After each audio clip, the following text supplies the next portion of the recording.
어, 기도로 시작하겠습니다. 주님, 이 시간을 어, 거룩하게 구별하여 주시옵소서.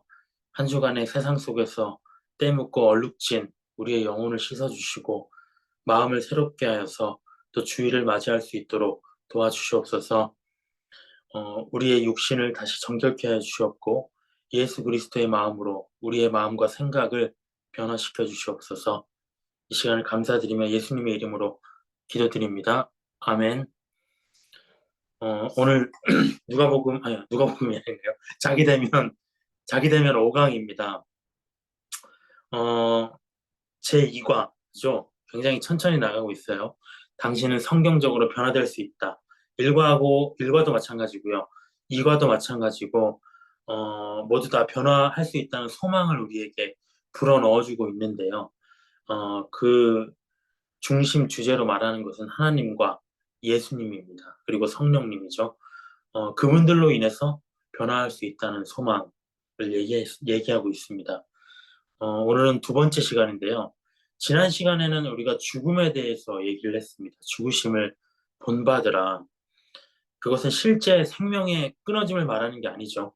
육신의 정욕의 끊어짐을 말하는 겁니다. 육신의 욕구를 십자가에 못 박고 오직 영적 만족, 하나님과 그리스도의 만족을 위해서 살아간다는 것이죠. 그 내용을 공부한 이후로 한 2주 됐는데요. 저는 그렇게 살았나? 또 생각해 보면 오히려 더 육신대로 살았던 것 같아요. 부끄러운 모습입니다. 제 자신을 바라보면은 소망이 없어요. 저를 바라보면 소망이 없습니다. 그런 사람들 있잖아요. 정말 가까이 다가가기만 해도 그리스도의 향기가 나는 것 같은 사람들, 또 얼굴을 보기만 해도 그리스도의 형상이 보이는 것 같은 사람들이 있습니다. 그들을 닮아가려면 어떻게 해야 될까? 언제쯤 나는 이 육신을 죽일 수 있을까? 무엇이 그렇게 불만족이고, 뭐가 그렇게 불만이고, 뭐가 그렇게 내 감정에 충실한지, 정말 이 육신을 어떻게 하면 죽일 수 있을까? 근데 바울조차도 로마서 7장에 보면 그 육신을 죽이는 게 힘들다 이렇게 얘기를 했습니다. 내 마음의 법으로는, 내 마음 속에서는 하나님을 따르는 것이 즐거운데, 내 지체의 법, 육신의 법으로는 육신을 만족시키는 것이 즐겁다는 것이죠.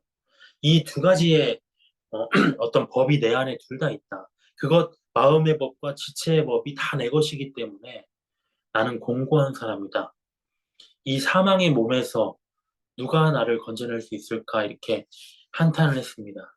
그러면서도 예수 그리스도로 말미암아서 하나님께 감사한다는 말을 덧붙였거든요. 왜 그러한가? 예수님이 없으면 도저히 지옥을 피할 길이 없다는 것이죠. 이 육신과의 크고 작은 싸움, 예수님의 성품을 닮아가는 이 성경적 변화의 여정이잖아요. 평생의 신앙생활의 숙제입니다. 근데 어제보다 오늘은 좀 나은 사람이 되고 싶어요. 어제나 오늘이나 내년이나 10년 후나 똑같은 모습으로 살고 싶지는 않습니다. 그러기 위해서는 어떻게 해야 되는가? 하나님과 예수님과 성령님밖에 없다는 것입니다. 32페이지를 보도록 하겠습니다. 32페이지 1번. 지속적인 성경적 변화의 과정은 당신이 주 예수 그리스도께로 돌아왔을 때부터 시작한다. 돌아간다. 정말 돌아왔느냐. A번. 하나님의 관점과 당신의 확신, 진심으로 그리고 진지하게 주 예수 그리스도를 당신의 구주로 믿은 후 당신은 하나님과 새로운 관계를 가지게 되기 때문에 당신은 성경적으로 변화될 수 있고 다른 사람 그리고 또 자신의 문제들에 대한 다른 관점을 가질 수 있다. 어떤가요? 옛날에는 어떤 나의 죄의 문제, 어떤 육신적인 습관들에 대해서 이건 못 고쳐. 또 어떤 사람을 봤을 때 저건 못 고쳐. 저 사람은 절대 안 변해.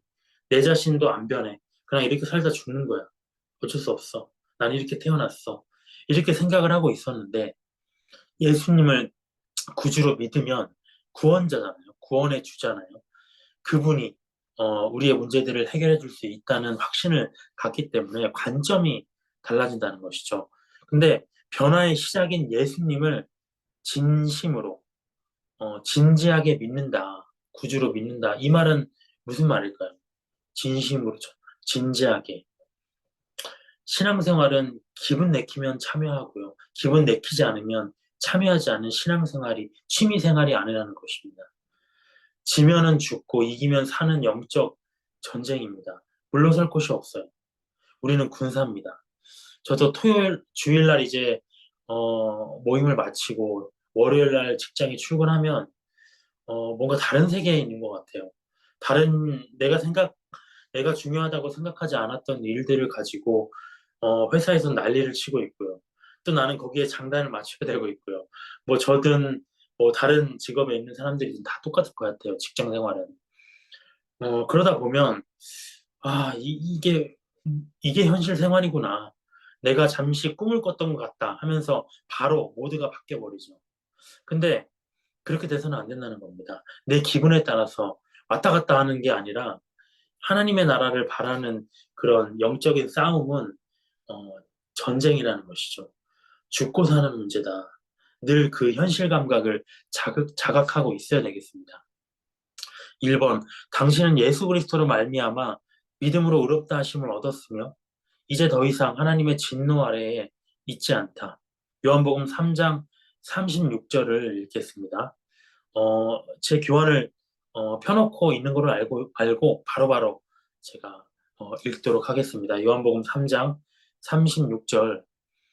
아들을 믿는 자에게는 영생이 있고 아들에게 순종하지 아니하는 자는 영생을 보지 못하고 도리어 하나님의 진노가 그 위에 머물러 있느니라. 영생을 보지 못하는 자, 아들을 믿는 자에게는 영생이 있고, 그러면 뒤에는 아들을 믿지 않는 자에게는 영생을 보지 못한다고 해야 되는데, 왜 순종하지 아니하는 자라고 얘기를 했을까요? 대비를 했을까요? 우리가 믿는다, 발로만 해서 믿는 자가 아니라는 것이죠. 예수님에 대한, 말씀에 대한 순종이 믿음이라는 겁니다. 그래서 믿는 자에게는 영생이 있고, 순종하지 아니하는 자는 영생을 보지 못한다. 순종이 중요한 것이라는 겁니다. 순종이 바로 믿음이라는 것이죠. 로마서 9장, 5장 9절을 보도록 하겠습니다. 로마서 5장 9절, 로마서 5장 9절. 그러면 그러면 이제 우리가 그의 피로 말미암아 의롭다 하심을 받았으니 더욱 그로 말미암아 진노하심에서 구원을 받을 것이니 더욱이라는 말이 나왔어요. 이건 뭐냐면 단순히 예수님을 믿고 그 피로 의롭다 하심을 받은 것 그 이상의 상태가 있다는 겁니다. 더욱 그로 말미암아 진노하심에서 구원을 받는다. 더욱 구원을 받는다는 것이죠. 뭐냐면 앞서 요한복음 3장 말씀과 동일합니다. 믿는 것뿐만 아니라 순종하는 단계, 온전한 그런 믿음의 상태가 따로 있다는 것이죠. 그러한 수준의 믿음에 도달해야만 진노하심에서 구원을 받을 수 있다는 겁니다. 우리가 다 예수님 믿었어요. 예수님 안 믿은 사람이 이 과정을 볼 리도 없고요. 성경을 공부할 리도 없습니다. 근데 왜 예수님을 믿었음에도 성경적 자기 대면을 해야 하는가? 온전한 믿음을 가진 자로 변화되기 위함이다. 이 단계까지 가기 위함입니다. 2번을 보도록 하겠습니다. 당신은 하나님과 함께하는 평화가 있다. 왜냐하면 당신은 예수로 말미암아 하나님과 화목되었으며 전능하신 하나님 앞에서 완전히 의롭다 하심을 얻었기 때문이다. 의롭다 하심을 얻은 것이지 실제 내 행실이 의로워진 것은 아닙니다. 예수님을 믿고도 육신의 습관은 그대로일 수가 있어요. 그렇기 때문에 우리는 어떻게 해야 되는가? 성령으로 몸의 행실을 주의해야 됩니다. 그래, 예수님 믿었으니까 나는 의로운 사람이야. 아무것도 할 게 없으라고 생각하면 잘못됐다는 거죠. 의롭다 하심을 받았을 뿐이라는 것입니다. 로마서 5장 1절을 보면 그러므로 우리가 믿음으로 의롭다 하심을 받았으니 우리 주 예수 그리스도로 말미암아 하나님과 화평을 누리자. 화평을 누리자. 하나님과 화평을 누리고 계십니까? 싸우지 말자는 것이죠, 하나님과. 신과 싸워봤자 누가 이길 수 있겠습니까? 근데 하나님과 싸우는 일이 발생을 합니다. 로마서 또 5장 11절 밑에 쪽에 11절을 보면 그뿐 아니라 이제 우리로 화목하게 하신 우리 주 예수 그리스도로 말미암아 하나님 안에서 또한 즐거워하느니라. 화평과 즐거움에 대해서 얘기를 하고 있습니다. 성경은 항상 기뻐하라고 했어요. 그것은 나의 상황과 관계가 없는 겁니다. 즐거움은 우리가 감정이에요. 그렇지만 그래서 정확하지는 않습니다. 뒤에 나오지만 어떤 감정이기 때문에 정확하지는 않아요. 하지만 왜냐면 세상에서 얻는 즐거움도 있거든요. 그렇지만 우리가 신앙생활을 하면서 즐겁지가 않다. 그렇다면 많은 경우에 내가 하나님 안에 있는가 의심해 볼 이유가 있다는 것입니다. 하나님과의 관계가 온전치 않기 때문에 나타나는 증상일 수 있다는 것이죠. 1절에서 우리가 누리다라는 말이 나왔어요. 로마서 1장, 5장 1절에서. 누리자. 헬라어로 에코라고 합니다. 에코. 소유하다라는 뜻이에요. 소유.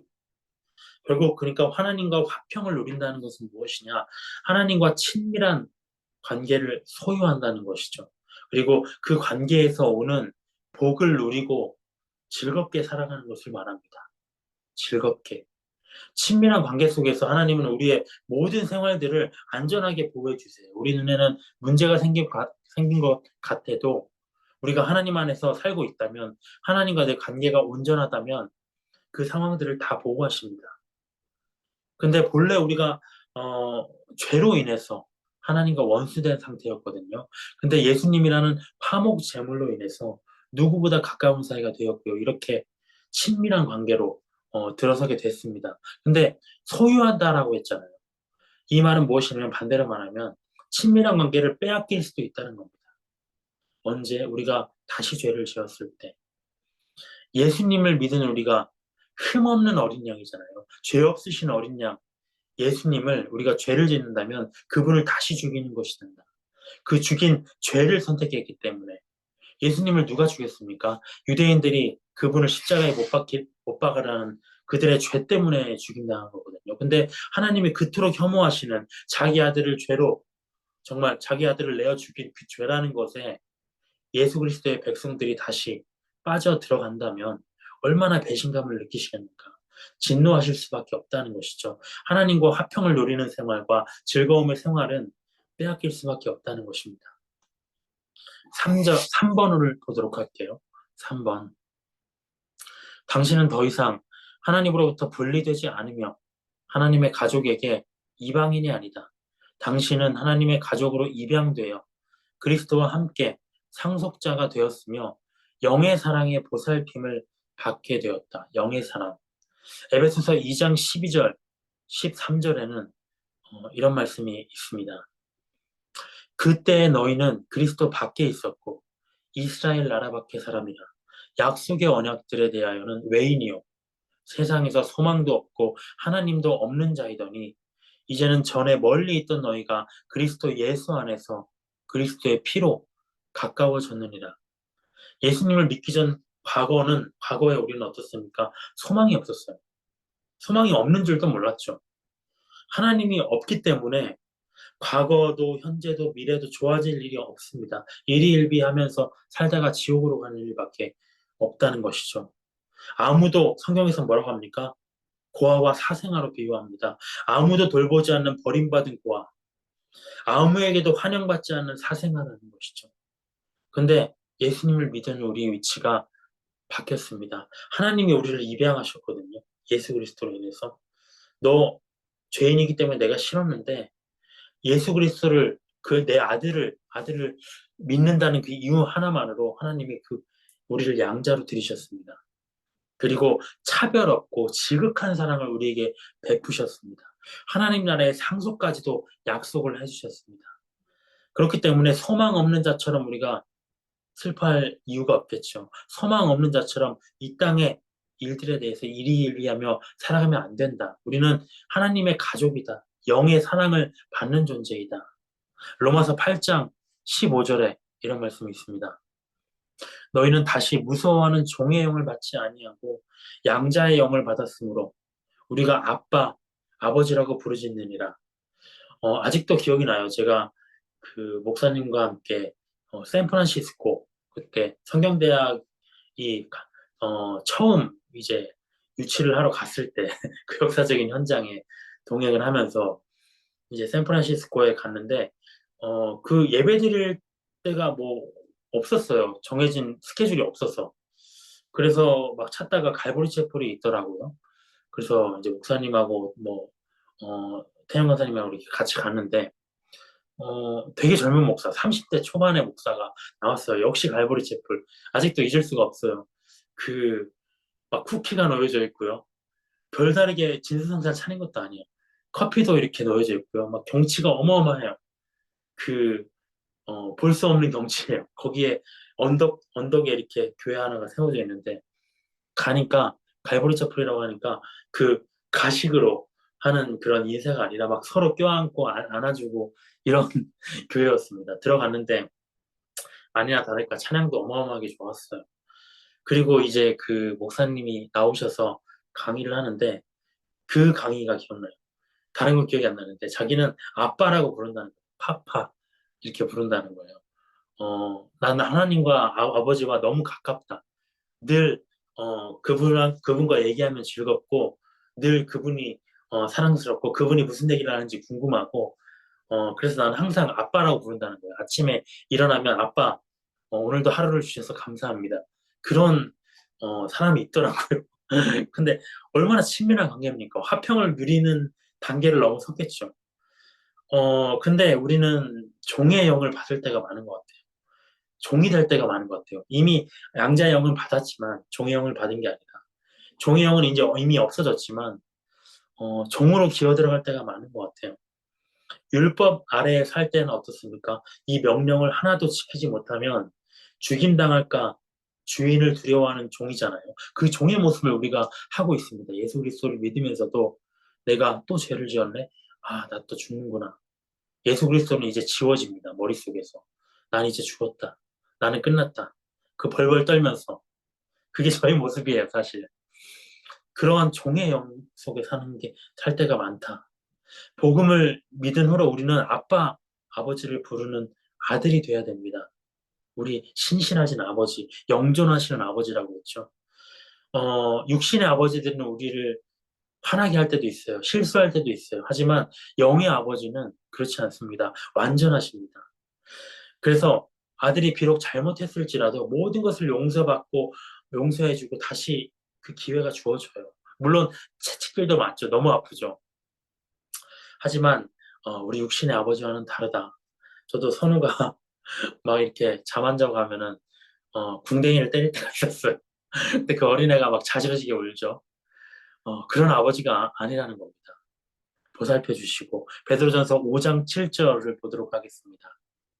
베드로전서 5장 7절 너희 염려를 다 주께 맡기라. 이는 그가 너희를 돌보십니다. 돌보심, 보살핌 이런 단어들이 너무 좋지 않나요? 돌보심. 어떤 신이 우리를 돌본다고 합니까? 부처가, 공자가 다 우리에게 명령하고 강요하잖아요. 우리를 근데 돌보시는 분이 계십니다. 엄마가 아이를 돌보듯이 세심하고 따뜻한 손길로 그분이 우리를 돌보고 계시니까 너 염려하지 말고 다 주께 맡겨라. 너의 안색만 변해도 하나님 마음이 불편하다. 내가 다 지켜줄 것이다. 하나님이 말씀하고 계십니다. 4번을 보도록 할게요. 4번. 당신은 영생의 선물을 얻었으며 당신이 하나님 앞에 설 때까지 당신 안에서 하나님의 역사가 계속될 것이라는 확신을 가지고 있다. 유다서 1장 24절, 25절을 보도록 하겠습니다. 유다서 1장 24절, 25절. 능히 너희를 보호하사 거침이 없게 하시고 너희로 그 영광 앞에 흠이 없이 기쁨으로 서게 하시리. 곧 우리 구주 홀로 하나이신 하나님께 우리 주 예수 그리스도로 말미암아 영광과 위엄과 권력과 권세가 영원 전부터 이제와 영원토록 있을지어다. 아멘. 이것은 계시록 바로 앞에 유다서에 기록된 말씀입니다.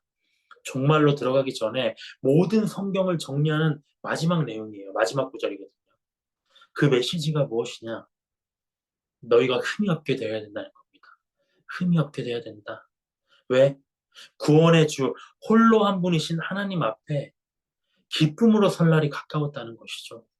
그분이 오실 날이 가까워서 하나님 앞에 우리가 주님 이제 오셨습니까? 아빠 아버지 하면서 그 품 안에 달려갈 날이 가까웠다는 것이죠. 그렇기 때문에 누구에게도 비난받지 말고 발목 잡힐 만한 게 없이 거침이 없이 되어야 된다는 겁니다. 하나님 앞에 내가 나가서 쭈뼛쭈뼛 해야 되겠습니까? 저분이 나를 받아주실까? 나 이런 잘못을 했는데, 나 이렇게 살았는데, 이런 두려움이 아니라 거침없이 그분을 향해서 달려갈 수 있는 상태. 정말 우리를 근데 누가 그렇게 만드시는가? 하나님이 우리를 그렇게 만들어 가신다는 겁니다. 5번을 보도록 할게요. 5번.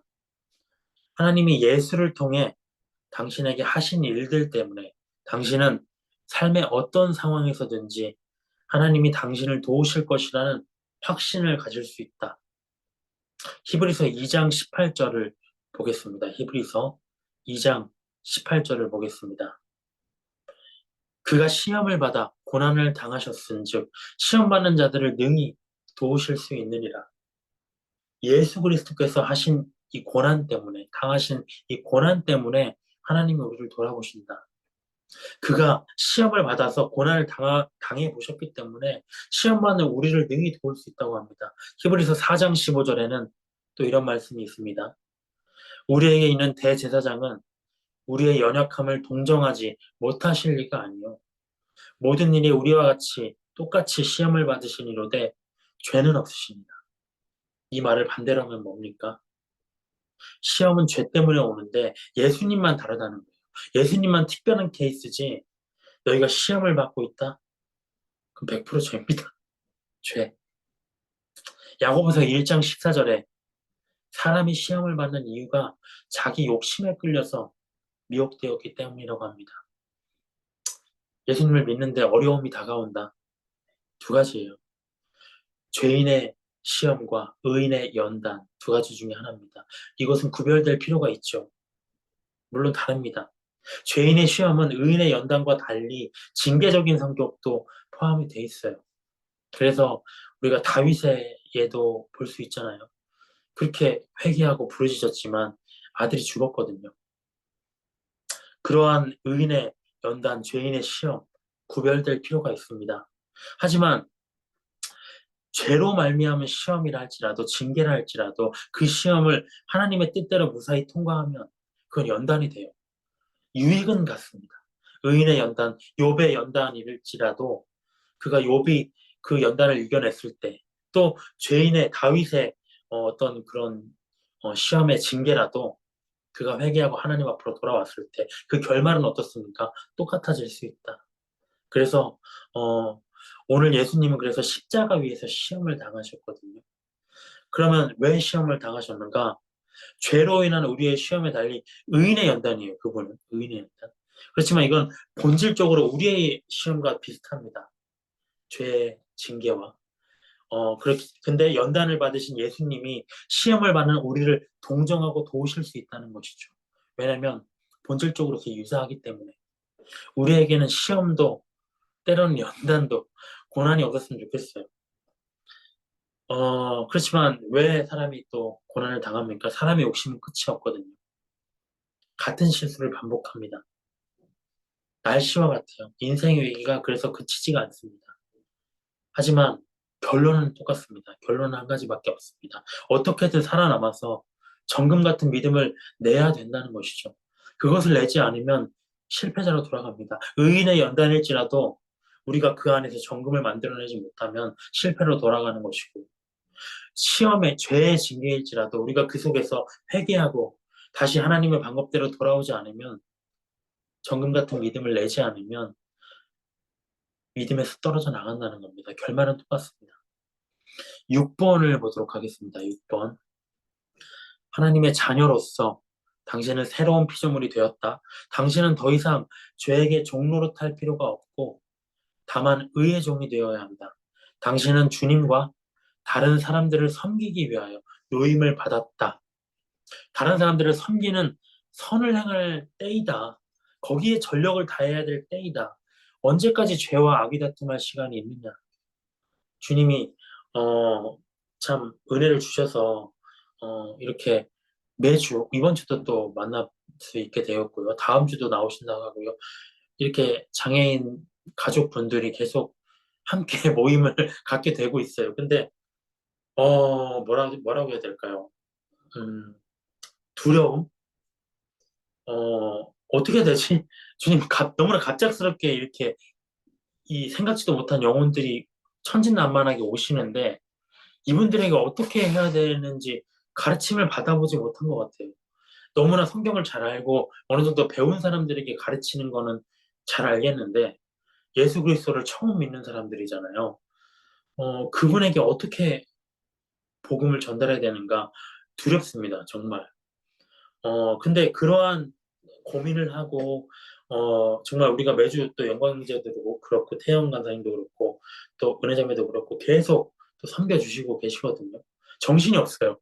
막, 뭐, 지금 말씀을 차분하게 볼 그런 시간도 없고, 계속 그분들을 이제 챙기면서 그분이 잘 복음을 영접할 수 있도록 돕는 일이죠. 우리가 그러한 때인 것 같아요. 그러니까 우리가 그런 일을 주신 것 같거든요. 근데 제 한편으로는 또 걱정은, 지금 언제까지 이 또 연약한 식물만 먹일 수는 없는데, 또 이 사람들에게는 기존 성도들에게는 단단한 식물도 먹여야 되는데, 여러 가지 고민이 계속 이어집니다. 그래서 예배를 따로 해야 되는가? 여러 가지 생각을 하는데, 그 와중에 우리가 죄와 싸우고 있다면 하나님이 기가 차시지 않겠습니까? 저를 보시고도 기가 차실 것 같아요. 진짜 바쁜 와중에서도 아직도 죄를 생각하고 열망하고 있구나. 너라는 사람은 어떻게 된 사람이냐? 라고 하시지 않나 싶어요. 그럴 때가 아니라고 얘기를 하고 계십니다. 로마서 15장 1절을 보면 이렇게 되어 있습니다. 로마서 15장 1절부터 3절까지 보면 믿음이 강한 우리는 마땅히 믿음이 약한 자의 약점을 담당하고 자기를 기쁘게 하지 아니할 것이다. 우리 각 사람이 이웃을 기쁘게 하되 선을 이루고 덕을 세우도록 할지니라. 그리스도께서도 자기를 기쁘게 하지 아니하셨나니 기록된 바 주를 비방하는 자들의 비방이 내게 미쳤다함과 같으니라. 이 말씀 좀 어렵죠. 자기를 기쁘게 하지 않으셨는데 갑자기 거기에 대한 비유로 주를 비방하는 자들의 비방이 내게 미쳤다함과 같으니라. 좀 안 맞는 말 같아요. 이게 뭐냐면 주를 비방하는 자들이 있습니다. 십자가에 못 박고 모함하는 자들이 있었어요. 근데 만약에 그리스도께서 자기를 기쁘게 하고 자셨다면 어떻습니까? 그들에게 욕하고 비난하고 저주하고 하늘에서 불을 내려서 그들을 멸하여야 했겠죠. 하지만 주를 비방하는 자들의 비방이 미침에도 불구하고 참으셨다는 것이죠. 자기를 기쁘게 하지 않기 위해서 그 비방을 감내하셨다는 겁니다. 왜냐? 자기의 기쁨이 아니라 우리의 기쁨을 위하셨기 때문에 내가 참아야 내가 이들의 모욕과 비난과 조롱을 참아야 내 자식들이 산다. 내 아들들이 산다. 내 딸들이 살기 때문에 마찬가지로 우리도 그 모습을 본받아서 믿음이 강한 믿음이 강하다고 볼 수 있을까요? 하지만 이제는 강해야 됩니다. 강한 자가 되어야 돼요. 정말 지금 우리 교회에 이제 새로 나오시는 분들 우리를 보면 믿음이 강한 자로 보거든요. 우리의 행동 하나하나를 믿음이 약한 자라고 보지 않아요. 이제는 믿음이 강한 자입니다, 우리는. 믿음이 약한 자를 도와줘야 돼요. 이웃을 기쁘게 하되 악한 세상 쾌락으로 기쁘게 해주는 게 아니라, 뭐 세상 쾌락을 알려주면서 우리가 기쁘게 해주는 게 아니라, 선하고 여기 나왔듯이 선을 이루고 덕을 세우는 일로 그들을 기쁘게 해줘야 된다. 섬기고, 복음을 알려주고, 같이 찬양하는 법을 알려주고, 같이 아픔을 나누고, 기도해주고, 이런 일로 기쁨을 삼아야 된다는 것이죠. 그게 하나님과 먼저 화평함을 얻은 우리의 의무입니다. 그분들은 아직 평안을 얻지 못했거든요. 갈라디아서 5장 13절을 보겠습니다. 갈라디아서 5장 13절.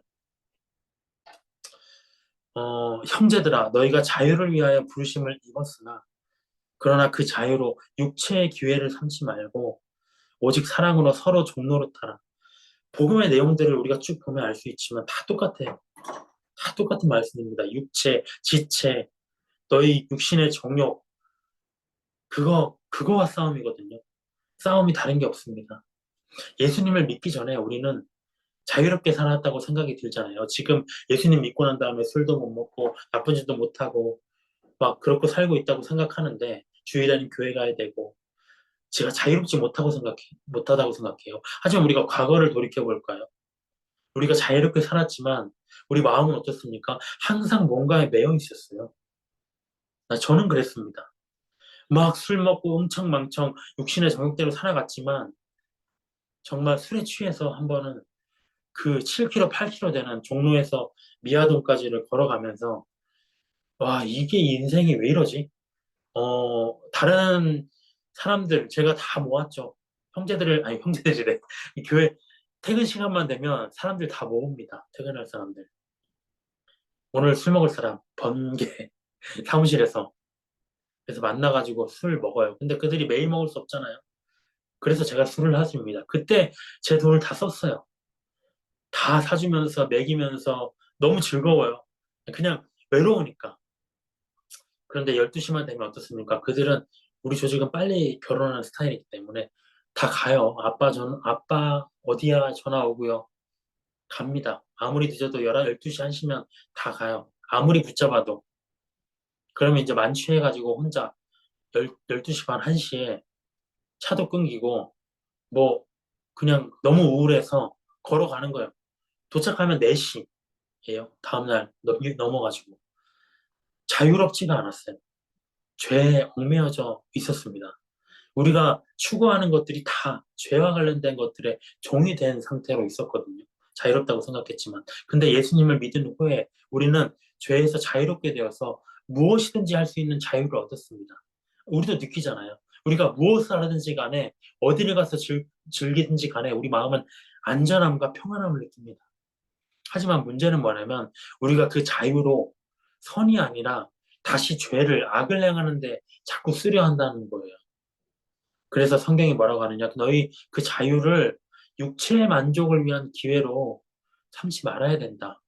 사랑으로, 오직 사랑으로 남을 섬기기 위해 종로릇하는 데 쓰라고 합니다. 자발적인 종이에요. 아까 종의 영을 받았다는 게 아니라 자발적으로 섬기는 종이 되라는 겁니다. 죄의 종이 아니라. 우리가 남에게 아쉬울 것도 없죠. 빚진 것도 없습니다. 가끔, 어, 아직도 진짜 부족한 거죠.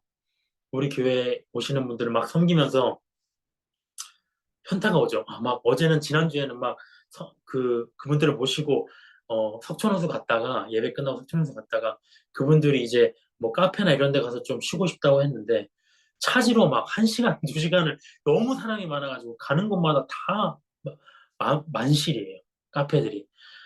거의 한 2시간을 그분들을 이끌고 카페를 찾아 돌아다니는 현타가 와요, 현타가. 나 지금 뭐 하는 거지? 그분들에게 미안하기도 하고요. 나 뭐 하는 거지? 나 뭐 하는 거야? 내가 그분들이 믿든 안 믿든 이런 생각을 안 했지만, 죄를 안 짓든 사실은 내 천국과 관계없는 거거든요. 내가 그분들을, 좋은 카페를 데려가려고 전전긍긍 안 해도 되는 거거든요. 근데 여기 성경은 뭐라고 하냐면, 종노릇하라는 건 뭐냐면, 마치 그 사람과 내가 영적인 운명의 공동체인 것처럼, 그 사람이 주인이고 내가 종인 것처럼, 그 사람에게 메인 종인 것처럼, 그렇게 사람을 사랑으로 섬기라는 겁니다. 내가 을이 되어서 그렇게 해서 함께 천국으로 끌고 데리고 들어오라는 겁니다. 그게 바로 주님의 뜻이라는 것이죠. 7번을 보도록 할게요. 7번. 당신의 삶 속으로 어떠한 문제도 대처할 수 있도록 해주실 하나님의 약속을 가지고 있다. 더욱이 당신은 어떠한 문제로든지 더 이상 패배할 필요가 없다. 왜냐하면 하나님은 당신이 감당할 수 없는 어떠한 어려움도 허락하지 않으실 것이기 때문이다. 또한 당신이 하나님의 길로 걷기를 계속할 때 하나님은 모든 어려움 속에서 선을 이루시기 위하여 활발하게 일하실 것이다. 33페이지 8번. 당신은 이제 하나님이 영적 성장을 위한 기회로서 시련들과 문제들을 사용하신다는 것을 볼 수 있게 된다. 참 아이러니한 일이죠. 예수님을 믿고 그 안에서 화평만 누리면서 살면 좋겠지만 시련과 문제들, 내가 자초했든 아니면 의인의 연단이든 그러한 문제들을 계속 우리 삶에 던지셔서 우리를 영적 성장의 길로 이끄신다는 겁니다. 고린도전서 10장 13절에는 이렇게 되어 있습니다. 고린도전서 10장 13절에 사람이 감당할 시험 밖에는 너희가 당한 것이 없나니 오직 하나님은 미쁘사 너희가 감당하지 못할 시험을 당함을 허락하지 아니하시고 시험 당할 즈음에 또한 피할 길을 내사 너희로 능히 감당하게 하십니다. 감당이란 말이 계속 나와요. 3번이나 나왔어요. 어, 앞서 우리가 시험에 대해서 얘기했지만 이 시험이라는 게 최종적으로 정금 같은 믿음을 내는 겁니다. 좋은 거죠. 하지만 쉽지가 않아요. 여기서 왜 감당이란 말을 3번이나 썼겠습니까? 왜 이 시험이 불과 같은 연단이라고 했을까요? 너무 힘들다는 거죠. 쉬우면 그게 시험이 아니라는 겁니다. 욥은 얼마나 감당할 수 있기에 그만한 시험을 하셨을까요? 주님이 저의 믿음의 그릇을 과대평가하지 않으셨으면 좋겠어요. 저는 감당할 수가 없습니다. 시험 당할 때 곁에 근데 아무도 날 돌보는 것 같지 않아요. 하지만 주님은 우리의 상태를 계속 체크하고 계시다가 우리가 막다른 길에 나 이제 못 가겠다. 나 이제 포기할란다. 할 때 피할 길을 내신다는 거죠. 주님의 방법입니다. 미쳐요, 정말. 너무 괴로워, 가끔은. 진짜 신앙생활이 아슬아슬한 가운데에서 계속 가는 거예요. 근데 그 상황 속에서 우리를 영적으로 성장시킨다는 겁니다. 9번. 당신은 예수께서 결코 당신을 떠나지 않을 것이기 때문에 확신을 가질 수 있다. 그는 당신이 부딪힐 모든 문제를 아시며 당신에게 자비로운 분이시다. 게다가 그는 당신이 때를 따라 돕는 은혜를 위하여 자신 있게 그에게 오도록 초청하신다. 히브리서 4장 16절입니다. 그러므로 우리는 긍휼하심을 받고 때를 따라 돕는 은혜를 얻기 위하여 은혜의 보좌 앞으로 담대히 나아갈 것입니다. 우리는 주님의 긍휼이 필요해요. 긍휼이. 긍휼 없이는 못 삽니다. 또 실수했네.